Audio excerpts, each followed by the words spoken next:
kimia yango yo. Ngonga kosala kimia yango yo. Ngonga kosala kimia yango yo. Boko yo bongo. Ngonga kosala kimia yango yo. Ngonga kosala kimia yango yo. Ngonga kosala kimia yango yo. Ah ouais, on vit après la pluie. Crache pas sur le beau temps. C'est planter l'avenir entre charnier et coltan. Énorme est le chantier, sommes-nous pas des titans? Depuis le temps pris entre Occident et Orient. Résistant, l'espoir on se clarifie sur le torse. Au-delà de la foi, on sait notre sort au bout de la pioche. Des larmes en sueur au bout de la course. Bonjour fidèles téléspectateurs de la magazine La Voix de la Jeunesse Africaine, présenté par votre humble serviteur jamaïcain Bachia. Tous les samedis à 10h30 et tous les mercredis à 11h30 pour la rediffusion sur Africa Télévision. Voja ezali magazine oyo eza komema mongongo ya jeunesse africaine pe en particulier jeunesse congolaise na matoi ya bakonzi po ete bakonzi bayoka makanisi na bango pe ba préoccupation na bango. Nanzela ya Voja nabengisi ba association, nabengisi ba asbel, nabengisi ba personnalité sociale et politique oyo bachaka au centre ya ba activité na bango jeunesse congolaise. Na numéro na biso ya lelo nabengisi moko ya ba candidat président de la République oyo azalaki na maponami oyo eutaki kosalama le 30 décembre na kati ya mboka na biso Congo na kombo ya Ndeko Noël Chani. Bonjour Ndeko Noël Chani. Bonjour Ndeko. Elongo na ye tokolobela thème na biso oyo babengi jeunesse et le tribalisme. Yango nde mutu ezali thème na biso oyo tokolobela na mokolo ya lelo na Noël Chani. Mbote lisusu Noël Chani. Mbote. Motuna na ngai ya liboso ezali Ndeko Noël Chani. Lelo ba impression na yo ezali nini après maponami oyo elekani na mboka na biso le 30 décembre 2018. Ba impression na yo ezali nini? Oui, merci mingi pour l'opportunité on a m'adresser na peuple congolais et particulièrement donc la jeunesse congolaise. Comme vous venez de le dire, j'ai participé à l'élection présidentielle du 30 décembre 2018. Malheureusement, je n'ai pas été élu. Il y a l'un de nous, Félix Antoine Tshisekedi, qui a gagné cette élection et qui a été proclamé par la CENI et qui a été confirmé par la Cour constitutionnelle. Je pense qu'en tant que démocrate, en tant que personne qui voulons que notre pays aille de l'avant, il est tout à fait légitime que nous puissions tous nous incliner devant la reconfirmation donc, de ces résultats par la Cour constitutionnelle dans un état de droit. Donc, j'accepte mon échec dans cette élection et je félicite donc le président Félix Antoine Tshisekedi qui a gagné et je veux que tous les autres candidats, mais également toute la population congolaise, se mettent désormais derrière le président élu pour que nous puissions tous aller de l'avant. Mon impression était la bonne. Nous sommes dans une démocratie naissante. Il y a des choses qu'on aurait souhaité voir, mais qui n'ont pas pu être réalisées. Mais nous allons avoir dans l'avenir l'occasion de pouvoir nous améliorer en tant que pays. Quelles sont les choses que moi je pense n'ont pas marché correctement? Par exemple, il aurait fallu que la diaspora congolaise, qui est constituée de près de 9 millions de Congolais sur les 92 700 000 que nous sommes, cette diaspora congolaise n'a pas été enrôlée pour participer au choix des dirigeants du pays. Nous devons tout faire pour que dans l'avenir, la diaspora soit enrôlée à temps et qu'elle participe au choix de dirigeants. Deuxième imperfection que j'ai relevée, c'est le fait que nous avons une élection présidentielle où on a 700 partis et regroupements politiques, mais une élection à un seul tour. Ce n'est pas possible au système actuel de pouvoir tamiser et de sélectionner les meilleurs. Je pense que nous devons passer donc du système d'un seul tour à un système donc de 2 tours pour qu'il y ait des éliminatoires en quelque sorte, pour qu'il y ait simplement 2 personnes qui arrivent en finale, une personne représentant le parti au pouvoir et une personne représentant l'opposition. J'espère que nous allons modifier notre loi électorale pour que la prochaine élection en 2023 puisse avoir donc 2 tours. Troisième imperfection que j'ai constatée, pardon. Troisième imperfection, j'ai trouvé l'absence de débat contradictoire entre candidats, quelque chose de n'est pas très sérieux dans une démocratie. Nous avions 21 candidats. Il aurait fallu qu'on ait au moins 4 débats présidentiels sur la période donc, de la campagne électorale pour permettre aux Congolais de connaître leurs candidats, mais aussi de connaître donc, leur vision de développement pour le pays. Comme ça, le meilleur allait être sélectionné. Alors, je propose personnellement 4 débats. Un débat à Kinshasa, axé sur les questions politiques. Un débat à Lubumbashi, axé sur les questions économiques et minières. Un débat à Mbujimaï ou à Kananga, axé sur les questions sociales, de pauvreté, mais également un débat à l'Est, à Goma ou bien à Kisangani, axé sur les questions sécuritaires. Si on fait ces choses-là, je pense que notre démocratie va pouvoir passer donc à un niveau supérieur. Et enfin, je voudrais donc terminer par dire qu'une fois qu'on a proclamé les résultats, il est important que dans un état de droit, tout le monde, tous les candidats, toute la population congolaise accepte les résultats qui sont confirmés par la Cour constitutionnelle parce que c'est la plus haute cour dans notre pays. Il n'y a aucune organisation à l'international qui aura le pouvoir de décider pour les Congolais.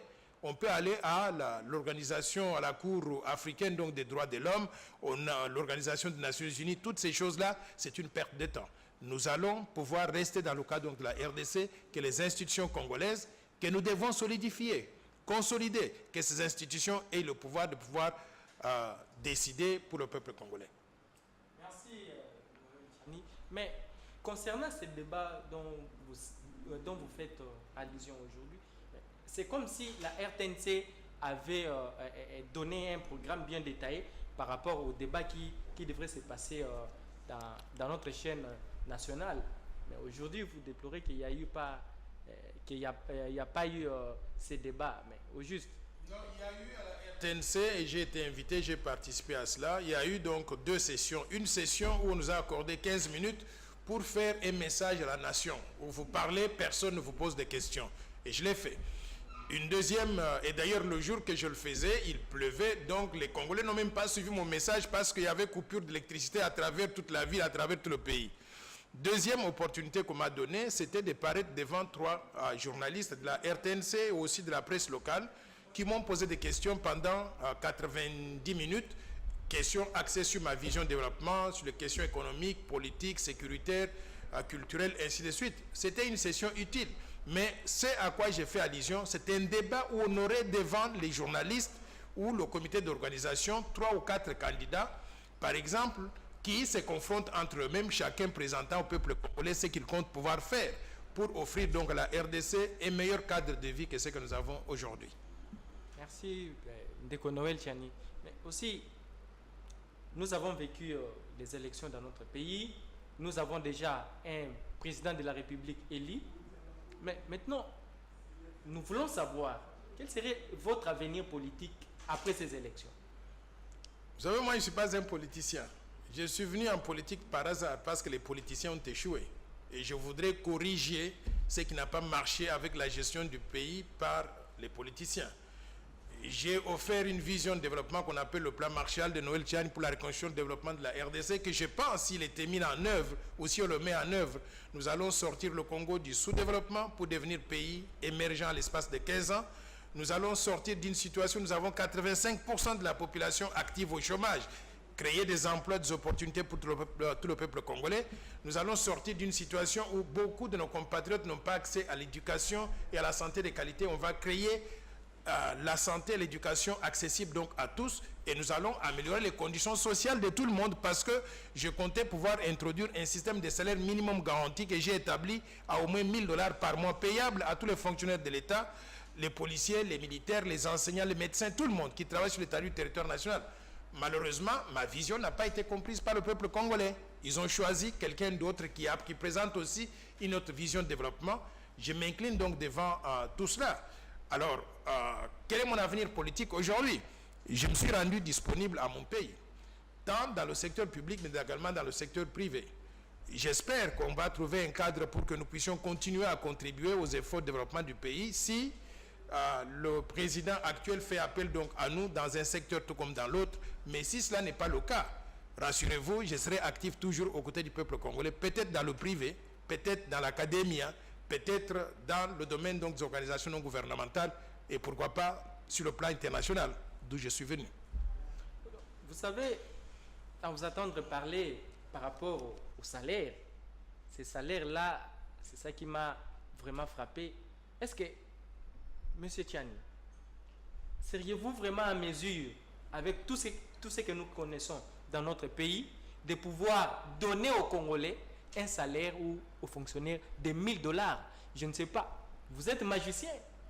Je ne suis pas un magicien, mais je crois que les Congolais doivent réaliser que nous avons un grand pays avec beaucoup de ressources et que nous avons été mal gérés. Si nous gérons bien donc nos affaires intérieures, nous améliorons un système de gouvernance, nous combattons la corruption, nous récupérons l'argent qui nous est volé aujourd'hui, nous le mettons dans le trésor public, dans les caisses de l'État, nous serons à mesure d'avoir un budget plus costaud que ce que nous avons aujourd'hui et utiliser ce budget pour payer correctement les gens. Quelle est la situation que nous avons aujourd'hui? Je vous informe que le Congo a un répertoire de 1100 minéraux métaux précieux différents d'une valeur estimée, chiffrée à... je me perds. Donc, 1100 minéraux métaux précieux différents d'une valeur chiffrée à 38 000 milliards de dollars. Cet argent-là n'entre pas dans les caisses de l'État. Pourquoi ça n'entre pas dans les caisses de l'État? C'est à travers les mécanismes de corruption, prédation des ressources naturelles, des contrats sous la table, ainsi de suite. Là. Nous devons faire face à tout ça, combattre la corruption, la prédation des ressources naturelles, récupérer tout cet argent, le mettre dans les caisses de l'État, augmenter des budgets de 5,9 milliards de dollars aujourd'hui à environ 45 milliards de dollars par an en moyenne sur une période donc de 15 ans. Si nous avons ce budget costaud, nous serons à mesure donc de payer $1000 de salaire minimum garanti à tous les fonctionnaires de l'État. Ce que je dis là, je ne rêve pas. C'est faisable, c'est réalisable. Je voudrais que les Congolais aient une idée de comparaison. Il y a un tableau qui compare les niveaux de vie de tous les citoyens du monde, qui est préparé par Index Mundi. Vous pouvez aller sur Internet, vous mettez PIB par habitant, classement des pays, Index Mundi. Et vous allez voir, ce tableau montre que le pays qui offre un PIB par habitant le plus élevé a environ $140 000 par an.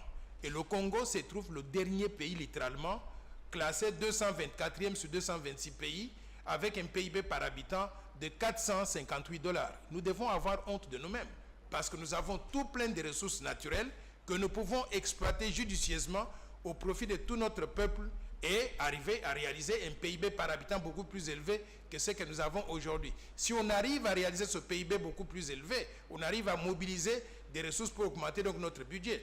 Payer $1000 par an, payer $1000 par mois comme salaire minimum garanti à tous ceux qui travaillent sur l'étendue du territoire national, c'est quelque chose que nous pouvons réaliser. Et je voudrais que les Congolais donc attendent. Nous allons voir donc le président que nous avons élu. Il a promis aussi donc un salaire minimum garanti. Et j'espère que nous allons donc l'aider pour qu'il puisse donc nous délivrer ce salaire minimum garanti qui permettra au peuple congolais donc de vivre mieux. Mais s'il n'arrive pas à le délivrer, eh bien, nous allons revenir donc avec les mêmes propositions, peut-être sous un cadre donc différent dans l'avenir. Merci Noël Tchani. Par rapport à la corruption qui gangrène notre milieu politique et aussi dans nos différentes sociétés, mais quelles recettes alliez-vous proposer pour que ces fléaux de corruption puissent cesser? Pour combattre la corruption, nous devons être sérieux dans ce que nous faisons. Nous devons concilier ce que nous disons et les actions que nous menons sur le terrain. Qu'est-ce que nous proposons? Nous proposons de donner au peuple congolais, à tous ceux qui travaillent, un salaire minimum garanti de $1000. Ceci est destiné à rassurer tout le monde que quand vous travaillez, vous gagnez le fruit de votre travail. Ce fruit de votre travail, votre salaire, vous permettra de vivre sans souci, de vivre correctement, supporter votre famille, envoyer les enfants à l'école, avoir l'accès aux soins de santé, avoir une retraite bien préparée pour l'avenir. Je crois que ce salaire minimum va régler ça. Maintenant, parce qu'on vous donne donc le salaire qu'il faut pour vous permettre donc de bien vivre, on attend de vous aussi un certain comportement. Si vous arrivez à mettre la main dans les caisses de l'État ou à recevoir l'argent donc sous la table, il y aura un numéro de téléphone que tout le monde va appeler pour pouvoir dénoncer donc les corrompus. Une fois qu'on vous a dénoncé, Ce qui va arriver, c'est qu'il y aura des enquêtes qui seront menées. On ne va pas donc juste prendre les gens, les mettre au cachot. Une fois on a mené des enquêtes et on a trouvé qu'effectivement vous étiez corrompu, ce qu'on va faire, c'est vous amener devant la barre. La justice sera restructurée pour rendre la vraie justice, pour qu'il n'y ait pas donc du favoritisme, et ainsi de suite là-bas. Alors, on vous amène devant la barre, on vous juge, on vous trouve coupable de corruption, on vous envoie en prison. Que vous ayez volé 50 $ ou 1 milliard de dollars, vous serez puni de la même façon. On vous envoie en prison à Makala pendant de 5 à 25 ans. Et quand vous sortez de là, vous n'êtes plus autorisé à travailler dans l'administration publique. Vous ne pouvez plus occuper des fonctions dans l'administration, donc vous ne pouvez plus postuler pour des mandats électifs. Et surtout, vous ne pourrez plus jamais de la vie soumissionner pour les marchés publics, faire affaire avec l'État. Je pense que ces mesures sont très, très drastiques. Elles vont dissuader donc ceux qui sont corrompus à pouvoir avoir un comportement exemplaire. De cette façon-là, les gens auront peur et ils ne vont pas accepter de pouvoir sacrifier leur salaire minimum garanti de 1 000 $ pour aller en prison quand on les attrape. Noël Tchani, il y a aussi un problème, un fléau qui dérange aussi notre société. Il y a ce qu'on appelle les tribalismes. Mais avant cela, avant que nous puissions entrer dans le vif du tribalisme, je souhaiterais que vous puissiez nous éclaircir. Est-ce qu'il y a-t-il une différence entre la méritocratie et le tribalisme, d'une manière très claire? Mais bien sûr qu'il y a une différence entre la méritocratie et le favoritisme, si je peux dire. La méritocratie consiste à quoi? La méritocratie consiste à pouvoir permettre l'ascension sociale ou la promotion professionnelle basée sur le mérite. Quelqu'un qui fait un travail et qui fait son travail correctement, on lui donne des promotions parce qu'il mérite, il a fait le travail qu'il faut, il a toutes les qualifications. Le tribalisme, par contre, quand on a des gens qui travaillent et qui font le travail qu'il faut, on ne donne pas de promotions à ces gens-là basées sur le mérite, sur le professionnalisme. On prend quelqu'un qu'on va parachuter au-dessus de ceux qui travaillent correctement. On parachute cette personne-là parce qu'il vient de mon village, il vient de mon ethnie ou de ma province. Il ne mérite pas qu'il soit là-bas, mais on le met là-bas par faveur parce qu'il est lié à celui qui a le pouvoir de donner des promotions donc, aux gens. Je voudrais dénoncer ce système-là. Et je vais vous dire une chose, que ce système aboutit à la sous-utilisation des ressources humaines congolaises. Et on pénalise le pays. Pourquoi? Parce que quand vous prenez quelqu'un qui n'est pas qualifié et vous lui donnez donc une fonction supérieur qui va lui donner plus d'argent, mais il va mater ceux qui sont qualifiés pour faire ce travail-là. Il décourage ceux qui devaient travailler et lui-même ne sera pas à mesure de donner, de faire le travail pour lequel il a été nommé. Par conséquent, c'est tout le monde qui perd. C'est ceux qui travaillent, les travailleurs qui sont pénalisés, c'est l'ensemble du pays parce que la productivité n'est pas là, mais enfin lui-même, la personne à qui on a fait la faveur, cette personne est perdante aussi. Pourquoi? Parce que elle ne saura pas justifier des promotions supérieures dans un environnement où celui qui lui a donné des faveurs n'est pas là pour pouvoir donc lui donner donc ce push-là. Par conséquent, moi je voudrais que nous puissions sérieusement combattre le tribalisme, donner à chaque Congolais l'occasion de pouvoir évoluer correctement dans la société, d'avoir accès à toutes les fonctions, à tous les postes, à toutes les promotions, à vivre correctement dans la société. Si nous le faisons, c'est notre pays qui va pouvoir gagner. J'ai même une idée assez révolutionnaire pour arriver à combattre le tribalisme. Parce que je trouve que le tribalisme congolais se base sur les noms des individus. Dès qu'on dit quelqu'un, on l'appelle Noël Tchani, les gens disent « Ah, son nom commence par TSH », ça sonne à peu près comme un nom qui, par exemple, comme Étienne Tshisekedi TSH, donc cette personne doit être donc du Kasaï. Et par conséquent, tous les autres qui sont des Kassaïens, ils pensent qu'ils doivent aller là-bas s'agglutiner derrière lui pour pouvoir donc bénéficier des faveurs. Et ceux qui ne sont pas des Kassaïens pensent qu'il va pouvoir donc les discriminer contre eux. Je voudrais que nous puissions combattre cela. Je voudrais même proposer qu'on donne aux citoyens congolais des numéros matricules. Des numéros matricules, c'est-à-dire vous aurez, au lieu d'avoir Noël Tchani, vous allez m'appeler numéro 15. Au lieu d'avoir donc mon compatriote ici, au lieu de l'appeler donc Makengo, vous allez l'appeler donc numéro 16.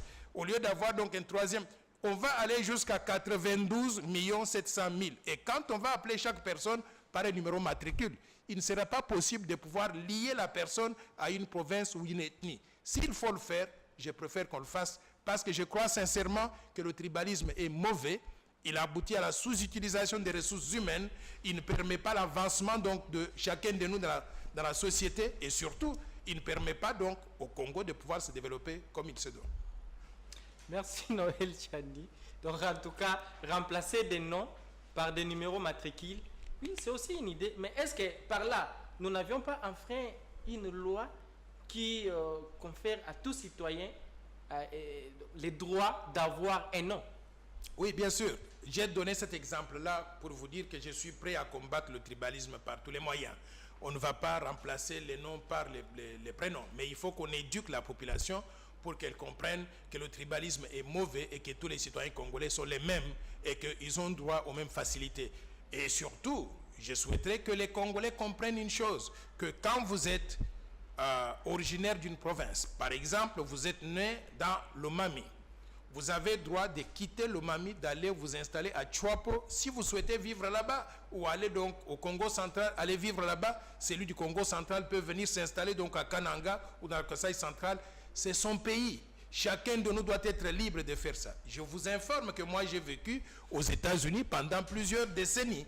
En vivant aux États-Unis, ceux qui sont originaires donc du Maryland où j'habite, ils ont les mêmes droits que ceux qui viennent de la Californie, et ceux du Maryland peuvent quitter pour aller s'installer au Texas, du Texas aller s'installer donc au Nevada, ainsi de suite. Là. Nous devons faire la même chose. C'est comme ça que les États-Unis avancent. C'est pourquoi? Parce que la meilleure personne, c'est la personne qui peut faire la distinction pour la société. On honore ceux qui travaillent correctement.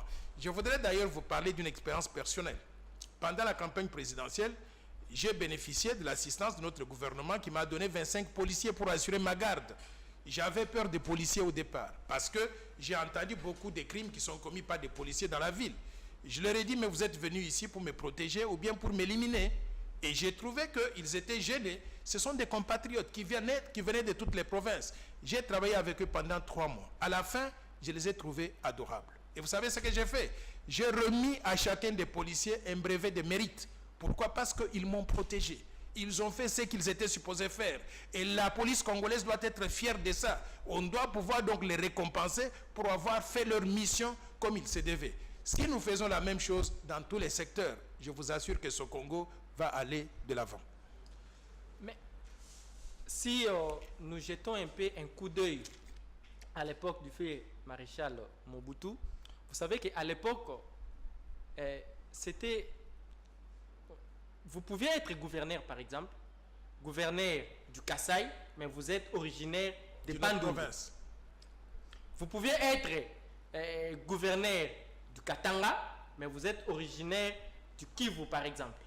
Mais est-ce que si on faisait l'appel à cette manière de pouvoir placer des gouverneurs dans nos différentes provinces, est-ce que cela ne peut pas aussi résoudre ces problèmes du tribalisme? Je suis pour et contre ce système-là et je vais vous dire pourquoi. Je suis pour que chaque Congolais choisisse le lieu de résidence, là où il veut habiter. Si moi qui suis né dans la province de l'Omami, j'ai choisi de vivre à Kinshasa et qu'il y a des élections pour choisir le gouverneur de Kinshasa, en tant que résident de Kinshasa, j'ai le droit de me présenter pour être élu pour devenir gouverneur de la ville de Kinshasa. Si j'ai choisi par exemple d'aller vivre dans Chouapo, dans l'ancienne province donc orientale, parce que je vis là-bas, je vis avec la population au jour le jour, je connais leurs problèmes, je peux me présenter donc aux élections, me faire élire, même si je suis né dans la province donc de l'Omami. Mais je ne suis pas d'accord qu'on prenne simplement des gens comme parachute. Quelqu'un qui n'a jamais mis pied en Ganajika, on le prend, on le met gouverneur donc de la Lomami. Il ne comprend pas donc la société, il ne connaît pas des gens et il n'a pas la sensibilité aux problèmes donc de cette région-là. Donc je suis pour qu'on ne puisse pas réserver les postes de gouverneur des provinces simplement aux autochtones, aux originaires donc de la province. Mais je suis pour qu'on puisse ouvrir ces postes-là à tous les citoyens congolais qui habitent la province. Qu'ils soient nés dans la province ou qu'ils viennent d'ailleurs, ils peuvent se présenter aux élections dans cette province-là et se faire élire. Monsieur Noël Tchani, nous arrivons presque à la fin de notre émission. Mais seulement, je sais que quand vous étiez candidat président de la République, vous avez quand même été élu aussi par certaines personnes. Il y a certaines personnes qui ont porté leur voix sur vous. C'est-à-dire, ils vous ont fait confiance par rapport à votre manière de communiquer, par rapport soit à votre projet de société que vous avez eu à exposer à la population congolaise. Et aussi, surtout, que cette population, une grande partie, ce sont des jeunes. Mais aujourd'hui, quel est votre projet par rapport à cette jeunesse qui vous avez élu? Je voudrais dire d'abord merci à ceux qui avaient voté pour moi. Je sais que je n'ai pas fait la campagne comme il se devait. Je n'ai pas fait le tour de toutes les provinces. Il y avait certaines contraintes qui ont fait que je ne pouvais pas me déplacer donc d'ici, des contraintes sécuritaires surtout. Mais rassurez-vous, le plan Marshall de Noël Tchani pour la reconstruction et le développement de la RDC n'est pas mort. Nous avons ce plan et nous croyons fermement que le peuple congolais va apprendre à connaître cette vision de développement dans les détails, et cette vision va nous sauver si on arrive donc à la mettre en œuvre. Et pour cela, pour les 5 prochaines années, ce que nous allons faire, c'est continuer à sensibiliser les gens, à leur faire connaître donc le contenu du plan. Et d'ailleurs, je vous informe que le mercredi prochain, le mercredi qui arrive, je vais animer une conférence donc à la Maison de France dans le cadre donc du Rotary Club. Je suis invité là-bas et je pense que la conférence commencera donc à midi.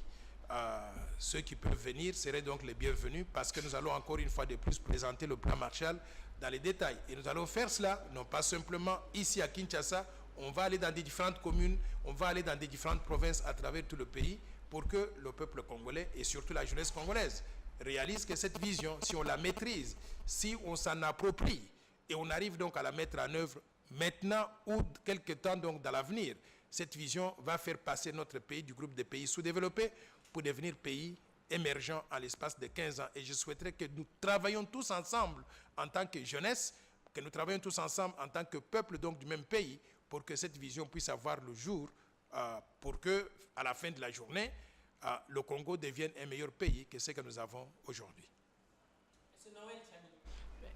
Quelle attitude pourriez-vous proposer à la jeunesse face aux acteurs politiques ou soit face à certaines personnes qui ont des propos qui nous poussent à la haine, qui nous poussent à des tendances un peu tribales? Quelle attitude pourriez-vous conseiller à la jeunesse d'aujourd'hui?